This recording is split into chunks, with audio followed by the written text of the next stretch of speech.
പ്രബോധന രംഗത്ത് പുത്തനുണർവുമായി ലൗദി ഖുർആൻ masters club അവതരിപ്പിക്കുന്നു രാത്രി സന്ദേശം. എന്നും രാത്രി 9 മണിക്ക് യൂട്യൂബിലൂടെ പ്രസംഗ പരിശീലന കളരിയിലെ പഠിതാക്കൾ നിങ്ങൾക്കായി ഒരുക്കുന്നു. കേൾക്കുക, പ്രബുദ്ധരാവുക, മറ്റുള്ളവരിലേക്ക് എത്തിക്കുക. അസ്സലാമു അലൈക്കും അയ്യുഹൽ മുഅ്മിനൂൻ. അൽഹംദുലില്ലാഹി റബ്ബിൽ ആലമീൻ. ബിസ്മില്ലാഹിർ റഹ്മാനിർ റഹീം. ആരാണ് ലുക്മാൻ എന്നുള്ള ഒരു വിഷയവുമായിട്ടാണ് ഞാൻ വന്നിട്ടുള്ളത്. എൻ്റെ പേര് നിസാർ. നുബിയ എന്ന് പറയുന്ന ഒരു ഗ്രാമത്തിൽ, ഒരു നാട്ടില്, തെക്ക് ഈജിപ്തുമായി ബന്ധപ്പെട്ട ഒരു സ്ഥലമായിരുന്നു നുബിയ. അവിടെ ജനിച്ച ഒരു ലുക്മാൻ ഒരു സാധാരണ മനുഷ്യനായിരുന്നു. പക്ഷേ പ്രവാചകനല്ലായിരുന്നു. അദ്ദേഹത്തിന് അള്ളാഹു അപാരമായ വിജ്ഞാനം നൽകിയിട്ടുണ്ട്. വലഖദ് ആതീന ലുക്മാൻ അൽ ഹിക്മ. ഇവിടെ നമ്മൾ മനസ്സിലാക്കേണ്ടത് ലുക്മാന്റെ പേരിൽ അള്ളാഹു ഒരു സൂറത്ത് ഇറക്കി എന്നുള്ളതാണ്. എല്ലാ പ്രവാചകന്മാരുടെ പേരിലും അള്ളാഹു സൂറത്ത് ഇറക്കിയിട്ടില്ല. നമുക്കറിയാവുന്ന ഇബ്രാഹിം, യൂസുഫ് അലൈഹിസ്സലാം, മുഹമ്മദ് നബി സല്ലല്ലാഹു അലൈഹി വസല്ലം, ഇങ്ങനെ നൂഹ്, ഇങ്ങനെയുള്ള വളരെ കുറച്ച് പ്രവാചകന്മാരുടെ പേരിൽ മാത്രമേ സൂറത്ത് ഇറക്കിയിട്ടുള്ളൂ.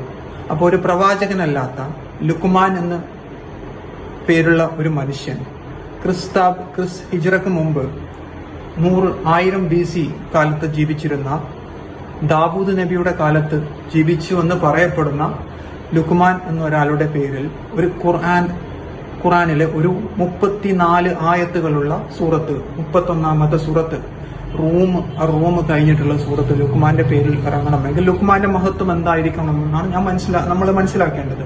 വലഖദ് ആതീന അള്ളാഹു പറയുന്നത് ഖുർആനിൽ 11ാമത്തെ ആയത്തിൽ വലഖദ് ബിസ്മില്ലാഹിർ റഹ്മാനിർ റഹീം വലഖദ് ആതീന ലുക്മാനൽ ഹിക്മത അനിഷ്കുർ ലില്ലാഹ്. നാം ലുക്മാന് വിസ്ഡം നൽകി, അതിമഹത്തമായ വിജ്ഞാനം നൽകി. അനിഷ്കുർ ലില്ലാഹ്, അത് കാരണം ലുക്മാനോട് അള്ളാഹുവിനോട് നന്ദി ചെയ്യാനാണ് പറയുന്നത്. ലുക്മാന്റെ മറ്റു ഇമ്പോർട്ടൻസ് നമ്മൾ മനസ്സിലാക്കേണ്ടത് അതിനുശേഷം പറഞ്ഞ ആയത്തുകളിലാണ്. ലുക്മാൻ തന്റെ മകനോട് ഉപദേശം കൊടുക്കുന്നുണ്ട്. വൈസ് ഖാല ലുക്മാനു ലിഇബ്നിഹി വഹുവ യഅലുഹു യാ ബുനയ്യ. തന്റെ മകനെ ലുക്മാൻ അഭിസംബോധന ചെയ്തത് യാ ബനി എന്നല്ല, എന്റെ മകനെ എന്നല്ല, യാ ബുനയ്യ. അത്രയും റെസ്പെക്റ്റോട് കൂടി, അത്രയും ആദരവോട് കൂടി തന്റെ ചെറിയ മകനോട് ലുക്മാൻ എന്ന് പറയുന്ന മനുഷ്യൻ നടത്തുന്ന ഉപദേശങ്ങളാണ് ലുക്മാൻ സൂറത്തിലുള്ളത്. പല ആയത്തുകളിൽ 12, 16, 17, 12ാമത്തെ ആയത്തിൽ പറയുന്ന യാ ബുനി ലാ തുശ്രിക് ബില്ലാഹ്, അള്ളാഹുവിനെ നീ പങ്കു ചേർക്കരുത്, അള്ളാഹുവിനെ മാത്രം ആരാധിക്കുക.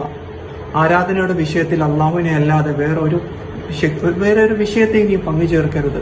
അതിനുശേഷം അള്ളാഹു പറയുന്നത് മാതാപിതാക്കളുടെ നന്മയെക്കുറിച്ചാണ്. ലുക്മാനുമായിട്ട് ഉള്ള ഉപദേശങ്ങൾക്ക് ഇടയിൽ അള്ളാഹു ഇവിടെ മാതാപിതാക്കളുടെ നന്മ. അപ്പൊ ശിർക്ക് കഴിഞ്ഞാൽ നമുക്ക് ഏറ്റവും ഇമ്പോർട്ടന്റ് ആയത് മാതാപിതാക്കളുടെ നന്മ ചെയ്യാൻ. വഫസ്സൈനൽ ഇൻസാൻ ബിവാലിദൈഹി ഇഹ്സാന എന്ന് പറയുന്ന ആയത്തുകൾ കാണാം. ലുക്മാൻ തന്റെ മകനോട് പറയുന്ന ഉപദേശങ്ങൾ വീണ്ടും നമുക്ക് കാണാൻ പറ്റും. യാ ബുനയ്യ ഇൻ തകു മിസ്കാല ഹബ്ബത്തിൻ മിൻ ഖർദലിൻ ഔ ഫിസ് സഖറതി ഔ ഫിൽ സമാവാതി. ഒരു ചെറിയ നന്മ, അത് അണുമണി തൂക്കമാവട്ടെ, അതിന്റെ ഗുണം നമുക്ക് കിട്ടും. അതുകൊണ്ട് നന്മ ചെയ്യാനുള്ള ഒരു ഉത്തേജനം പോലെ ആ സൂറത്തുകളിൽ കാണാം. അതുപോലെ നിസ്കാരത്തെക്കുറിച്ചും ഒരു ലുക്മാൻ തന്റെ മകന് കൊടുക്കുന്ന ഉപദേശങ്ങളിൽ അള്ളാഹു ഒരു സൂറത്തിറക്കി അത് കാലാകാലം വരെ നിലനിൽക്കുന്ന ഒരു മഹത്തായ ഗ്രന്ഥത്തിൽ ഉൾപ്പെടുത്തി. അതിന് ലുക്മാന്റെ ഇമ്പോർട്ടൻസ് മനസ്സിലാക്കണം. ലുക്മാന്റെ സന്ദേശങ്ങൾ ഉൾക്കൊണ്ട്, ലുക്മാൻ തന്റെ മകന് കൊടുത്ത ഉപദേശങ്ങൾ ഉൾക്കൊണ്ട് ജീവിക്കാൻ നമ്മൾക്ക് അള്ളാഹു സാധിക്കുമാറാകട്ടെ. തൗഫീഖ് ചെയ്യട്ടെ. ആമീൻ എന്ന് ദുആ ചെയ്യുന്നു. ആമീൻ. അസ്സലാമു അലൈക്കും.